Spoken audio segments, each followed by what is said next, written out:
Hello friends and welcome back to the Tech Legend channel. So friends, today I will talk about JONSBO TH-series AIO CLC with compound fan. So friends, JONSBO has introduced the TH line of all-in-one liquid CPU cooler and this feature conventional cylindrical pump block cap with LED 7-segment display that put out CPU temperature framed by the ARGB diffuser, and the highlight with this color of this include compound fan in a single frame with multiple impellers which reduce the cable clutter that comes with heavy multiple individual fans. It takes a single cable for 4 pin PWM and 3 pin ARGB connections in the side of frame, and the impeller hub future ARGB diffuser.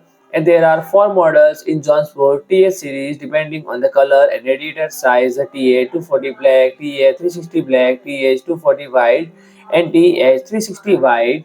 And its 120 fanlet is a compound fan, turns and speed range between 700 to 2400 RPM, pushing between 21.46 and 62.40 CFM on airflow and between 21.3 and 37.3 dBA on noise output. And the company didn't put out static ratio number among the CPU socket types supported: LGA 1851, AM5, LGA 1700, and AM4 socket. So friend, if you like my video, please do like, share and comment, and don't forget to subscribe my channel and press the bell icon.